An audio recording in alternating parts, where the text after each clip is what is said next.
Tom Downey here for NFL Daily. The most liked video this month here at Chat Sports was an NBA video. Got 467 likes. Let's make sure the NFL video today beats that out. Like today's video to take that top spot from the NBA crew here at Chat Sports. Let's get into the latest NFL rumors going on around a variety of players. Heavy wide receiver focus as things turned out today. Let's begin with latest on Justin Jefferson. Obviously, he's looking for a new deal, going to be a record setter whenever it's done. But there are still trade rumors out there of hypothetical rumored reports, etc. Here's what Charley Walters of the Pioneer Press wrote. Quote, there was a buzz at draft time. The Vikings wanted to move from number 11 to number 5, not to pick a quarterback, but to get LSU wide receiver Malik Nabers, who was picked number 6 by the Giants. Had that trade occurred, Jefferson would have been traded, and Nabers would have been the number 1 wide receiver. Now, Mike Florio wrote this on Sunday, saying he heard something similar, but didn't run with it because it was an unconfirmed rumor. As that unconfirmed rumor went, the Vikings were trying to trade up to number 5 with the Chargers, with the goal of cutting in line in front of the Giants, with the goal of taking a quarterback, but not taking a quarterback, but LSU wide receiver Malik Nabers. Now, that'd be pretty crazy, because you're trading Justin Jefferson, who's one of not the best wide receivers in the NFL, to then get another wide receiver and save big money in the process.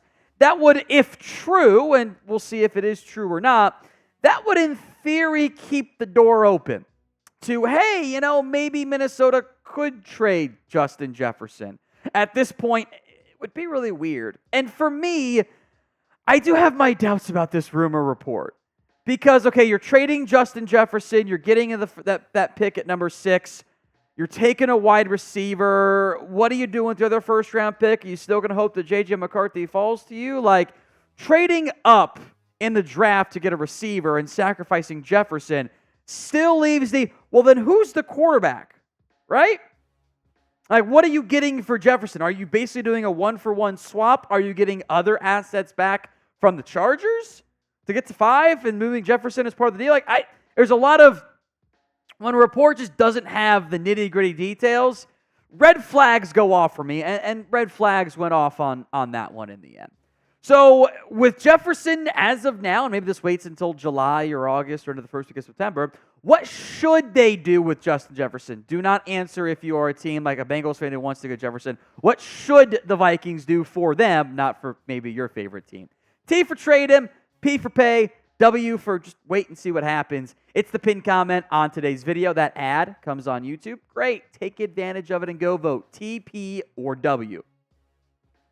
Over now to the contractual updates from ESPN's Jeremy Fowler, saying that, hey, Jefferson could be the highest paid non-quarterback in NFL history, and he doesn't want some bloated back-end money, which does matter, as we'll get into here in a moment. The highest paid non-quarterbacks, I don't think anybody would be surprised if Justin Jefferson got $35 million a year.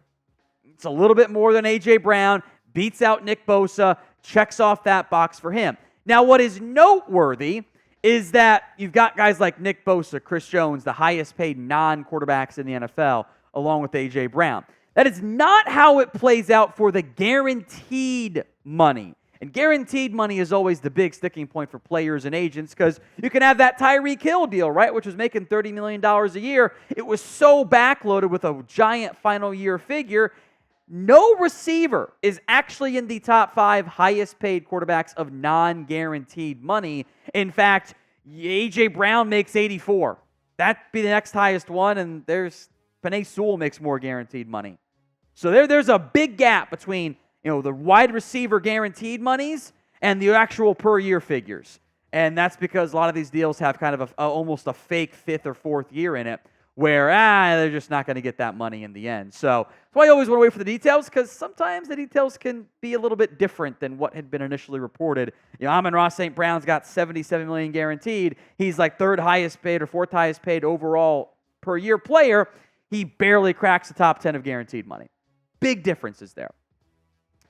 Now, more receiver talk to come, but NFL rookie jerseys are available. Chatsports.com/NFL jersey. Link will be in the comment section. and the description of today's show. From Caleb Williams to Jaden Daniels, Drake May, the aforementioned Malik Nabers, and a whole lot more, we've got you covered with the newest jersey for your favorite team and or player. So check the comments section. It's chatsports.com/NFL jersey. Link will be there. It'll be in the description. And also have a little feature for you to click on the Caleb Williams one right over there, but you can then sort and filter for all the other ones you want.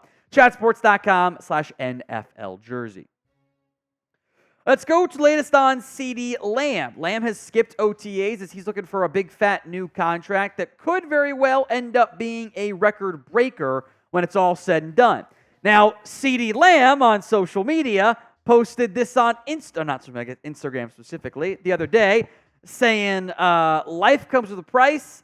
I don't have time for discussions, which obviously I translated it for you, older people who don't know what I mean. I think it's pretty clear, right? He wants a new contract. Now, this is kind of different than what Jeremy Fowler reported, saying Lamb is considered a top receiver just like Justin Jefferson. The Dallas Cowboys want to pay him at some point, but they know he's probably waiting on Jefferson to reset the market. Then Lamb can come in somewhere, landing his plane behind Jefferson or somewhere close to him. Now, maybe that's true. It would be a little weird to skip voluntary stuff on the grounds of, well, I'm not going to be here because I'm choosing to wait, but that's how things tend to go. The highest paid wide receiver market, as you mentioned, A.J. Brown leads the way. Same agent, by the way, as CeeDee Lamb. Seems worth mentioning from that perspective. Amon-Ra St. Brown is number 2, Tyreek Hill. It's going to be a $30+ million per year deal. In theory, Jefferson will make more than what CeeDee Lamb makes. I'm very curious on the guaranteed money because there's big gaps here. A.J. Brown's got $84 million guaranteed. He had kind of an early extension done too. Amon-Ra St. Brown's got 77. No receivers are above that. So you could be getting, a 5-year, $35 million deal, but the way these contracts have been structured, you're kind of pushing into maybe year 2 or 3 is when your guaranteed money starts to kind of dwindle a little bit. The Devonta Smith deal is kind of weird with the way it's structured. It's got like some bonus guarantees basically, but he's got a higher percentage than most players do. Again, can you get to that highest paid non-guaranteed figure? If Cowboys came to CeeDee Lamb's camp today and said, hey, we'll do a 4-year deal, a 5-year deal, whatever you want. We'll add $2 million per year if needed to go the extra year there. We'll give you, $34.1 million and we'll guarantee $90 million of it. That probably gets done. And then it gets smashed by Justin Jefferson and Jamar Chase, and all of a sudden it feels like a good deal for the Cowboys, doesn't it? So we'll have all the latest for you on the NFL news, rumors, off-season buzz. Hit that sub button, youtube.com/chatsportstv. Look, Lamb is one of the best young receivers in football. I think it's fine to say, Justin Jefferson's better. No complaints about that one. Gotten better every year. More targets, more catches, more yards, more touchdowns, which frankly, you don't actually often see that type of consistent, steady growth. That's a superstar number 1 wide receiver. And because of the age, because of the feasibility and team control aspect, I would argue that doing the CeeDee Lamb deal for Dallas should take priority because it should be easier. And you should have fewer doubts about Lamb or Dak. Maybe that's just the quarterback angle of it all. But, Lamb is top 3 at his position, I'd argue. Top 5. And young. I think that's an easy one. However, maybe not so fast for ESPN's Jeremy Fowler. Problem here is they got to pay Dak Prescott and figure that out. He's got a $61 million cap hit. By the way, no, he doesn't. It's actually 55. So the feeling is they'll eventually try to address Dak and then get to Lamb. Don't really know why Dallas is taking so long, to be quite honest. Seems like some mistakes involved. So pick one to pay. 4 for Dak Prescott, 88 for CeeDee Lamb. Let's say you had to get one done with bigger urgency. Who would you rather pay first if you were Dallas? Got to pick one. 4 or 88. We'll come back to a quarterback here in a second, but a wide receiver first. The latest on one, Brandon Aiyuk. Jeremy Fowler revealed the Niners and Aiyuk have had talks, but aren't that close at this time. And the deal that Aiyuk is looking to get, which maybe it's gone up since the two sides sat down initially or whatever, is the Amon-Ra St. Brown contract, a.k.a. Sun God. 4-year deal for the Lions star wide receiver, $120.01 million. I did include an extra decimal on the average per year. because it actually is a little bit more than what Tyreek Hill got. Again, you're kind of just giving the extra figures to, give him the highest paid deal type of contract boost. $30.003 million per year, $77 million in guaranteed money. That puts Amon-Ra St. Brown second in all the different contract rankings. Total money, average per year, guaranteed figures. I would argue if I were Dallas, and maybe San Francisco too, I would probably be pushing to get that deal done before the other player gets that deal. Because the other guy might say, I deserve more.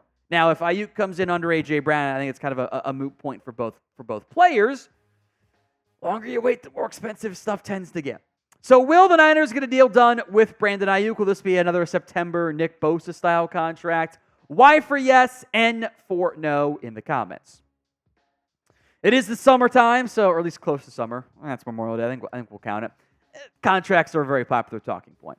Matthew Stafford is at OTAs, but also looking for a new deal, or at least looking for a little bit more guaranteed money on his deal. Here's how the Stafford contract sits with what's left. He makes $31 million this year. His 2024 guaranteed money is also $31 million. The 2025 cash is $32. 26 is $31. Now, the cap hits higher on those contracts. That's how contracts tend to work out. But after this year, Matthew Stafford has no more guaranteed money left. He'd like to get some new guaranteed money, and maybe it's just guarantees, or maybe it's a new contract extension type of deal. Because Stafford is no longer in the top 10 of highest paid quarterbacks in the NFL, much like Dak Prescott and others. New guys have beat him out, including the guy that the Rams traded away to get him, Jared Goff. Seems worth mentioning on that front. Stafford, even just the total guarantees on his contract, is not top 10, let alone those stuff that's left. Jared Goff got $170 million in guaranteed money. Stafford's older, got the injury kind of concerns, fears, whatever, floating around out there. Would not be surprised if maybe closer to training camp, there's a nice little Stafford contract raise or restructure or something to help keep the franchise quarterback a little bit happier.